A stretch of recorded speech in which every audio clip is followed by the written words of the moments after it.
सोनपुर गांव में केशव नाम का एक गरीब मजदूर रहता था। मजदूरी का काम मिल जाए तो परिवार का पेट भर जाए, नहीं तो परिवार रूखी सूखी खाकर ही सो जाता था। एक दिन, सुनो जी, तुम एक काम क्यों नहीं करते? इस गांव में तो कोई काम मिलने से रहा। तुम वो पहाड़ी के पार वाले गांव में भी तो जाकर कोई काम ढूंढ सकते हो, शायद कोई काम मिल जाए। पर कमला, उस पहाड़ी का रास्ता बहुत खराब है, ज्यादातर सुनसान ही रहती है पहाड़ी। पर कुछ तो करना पड़ेगा जी, बच्चों को कब तक रूखा सूखा खिलाते रहेंगे? कोशिश तो करनी ही पड़ेगी ना जी। ठीक है कमला, मैं कल सुबह ही दूसरे गांव के लिए निकल जाऊंगा, ठीक है, ताकि समय से वापस आ सकूं। कमला अगले दिन केशव को कुछ भुने चने और गुड़ बांध कर देती है। सुनो, ये कुछ भुने चने और गुड़ लेते जाओ, रास्ते में भूख लगेगी तो खा लेना।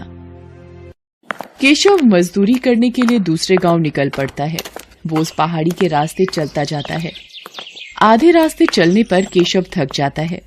वो सोचने लगता है, थोड़ी देर यहीं इस पेड़ के नीचे आराम कर लेता हूँ, फिर आगे बढ़ूंगा। अरे कमला ने ये भुने हुए चने और गुड़ दिया था, थोड़े खाकर भूख मिटा लेता हूँ। केशव जैसे ही चने और गुड़ खाने लगता है, एक चींटी उसके पास आती है। भैया, क्या थोड़े से गुड़ और चने मुझे दे सकते हो? मैं और मेरी बहनें भूखी हैं। हमने बहुत दिनों से कुछ नहीं खाया है। तुम्हारी बड़ी मेहरबानी होगी।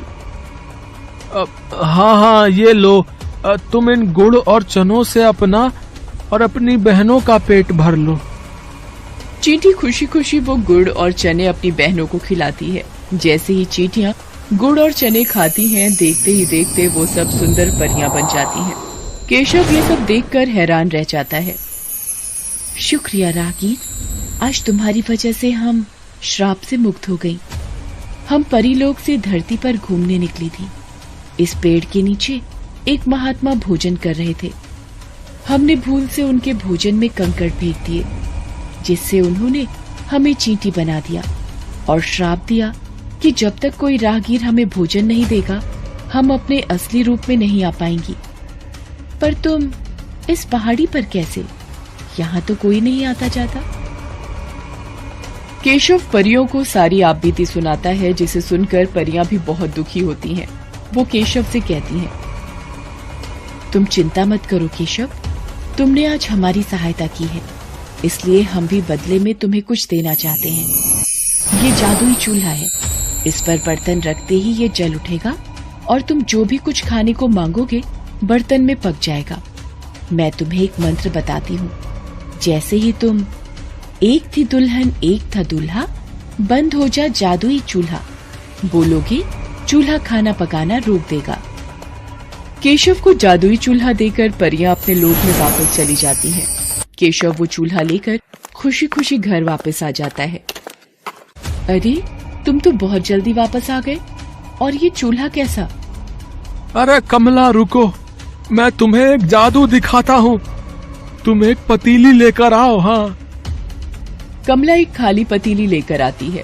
केशव पतीली को जादुई चूल्हे पर रखता है और चूल्हा जल उठता है। केशव दाल बोलता है और पतीली दाल से भर जाती है। केशव एक एक करके चूल्हे पर बर्तन रखता जाता है और मिनटों में सारा खाना बनकर तैयार हो जाता है। ये देखकर कमला और बच्चे बहुत खुश होते हैं। देखा कमला, मिनटों में सारा खाना इस चूल्हे पर तैयार हो रहा है, और कुछ चाहिए तो बोलो।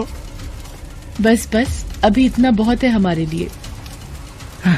ठीक है, मैं इस चूल्हे को अब बंद कर देता हूँ।